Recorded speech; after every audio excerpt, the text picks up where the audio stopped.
All right, this is Mr. Wyrick. I'm going to go through some of these notes here with you this morning. This is day 2, so we review how do we define probability. And the basic definition of probability, again, back here on slide number 7, really big, favorable outcomes over possible outcomes. And this is always kind of what we're looking at when we look at probability. Okay, so need to have that set in your mind. Then the next one down, experimental probability, always write this one down. We conduct the experiment, base the probability from the numbers that we have so far, and then theoretical probability is where you calculate based on your knowledge of random events.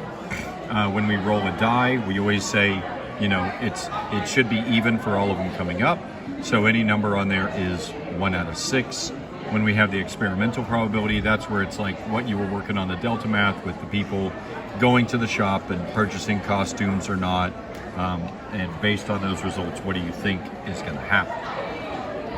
Compound probability is probability that comes from combining two outcomes.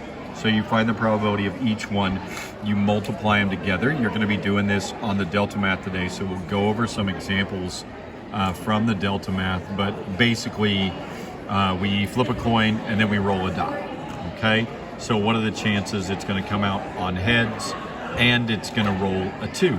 Well, the heads would be 1 out of 2 and the 2 would be 1 out of 6. So out of 12 times that should happen, because 1 out of 6 times 1 out of 2 is 1/12. So this is very important for today's delta math as well. When we have and or, if and is used, both conditions must be true. If or is used, either one of them can happen. So the or is very inclusive. It lets you have more answers that are going to be there. How many days of the week start with T and are weekends? Since it's and, it should be 0. There are 2 days of the week that start with T. It's Tuesday and Thursday, but they are not weekends. And there's 2 weekend days, that's Saturday and Sunday. Neither one of them fill both conditions, so that's 0 out of 7. But then how many days of the week start with T or are weekends? That would be 4 out of 7, because Tuesday and Thursday start with T, Saturday and Sunday are weekends, and it can be either one of them. So be sure you're paying attention to the and or. There's going to be a board game problem. We'll take a look at that. It's basically, what happens when you roll the dice.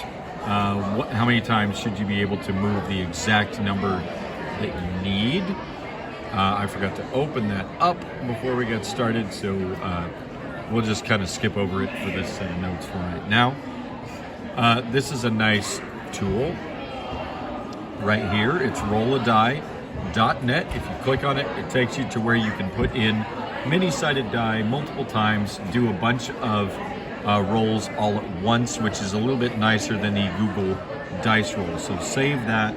We'll use that again when it comes to our project. And then your homework for today, finish the delta math. I do want to go over a couple. The compound probability. This does say a bag contains 3 red marbles, 8 blue marbles, and 5 green marbles. If 2 marbles are drawn out of the bag, what is the probability to the nearest 1,000 that the marbles drawn will be blue? So when we work this one, we calculate the probability of that first marble. So 8 of them are blue, and that's out of 16 that we have total.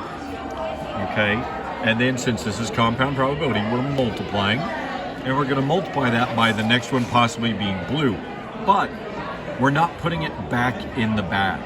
So if we have one blue one, there's 7 that are still left that are going to be blue, and there's 15 that are left in the bag. So this is going to be 0.233333 to the nearest 1,000. That would be 3 decimal places. 0.233. That's going to be where we are. And sure enough, that's a correct answer. Just be careful about how they ask you to answer these. These are mostly all in that same vein.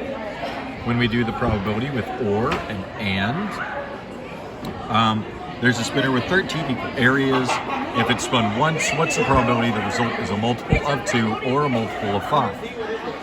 So the multiples of 2 would be 2, 4, 6, 8, 10, 12, and that would be it. So there would be 6 of those. And then the multiples of 5 would be 5 and 10. We have 10 on both lists, so we can't count it twice. So 2, 4, 6, 8, 10, 12, that's 6, plus our 5. So there's going to be 7 of the spots out of 13 total that are going to be a multiple of 2 or a multiple of 5. Sometimes it helps to draw it. There's going to be a lot of questions like this, so you have to be careful on these. 24 students, 16 play basketball, 10 play baseball. There are 7 students who play both sports. What is the probability that a student chosen randomly from the class plays basketball or baseball? It seems like you can just take the 16 and the 10 and add them together and say 26, but there's only 24 people in the class. There's 7 people who play both. Okay, so we have to take the 7 away from one or the other of these because we can't count them twice. Okay, so if we take the 7 away from the 10, that leaves us with 3. 16 plus 3 means 19 out of the 24 are going to play one or the other one. Some of them play both, but again, you can't count them twice as people. So this should be 19 out of 24. Okay, be careful, make sure you read when they ask you those. If you have questions, you can either try to work through them, watch the videos, or you can ask them when I come back. All right, good luck today.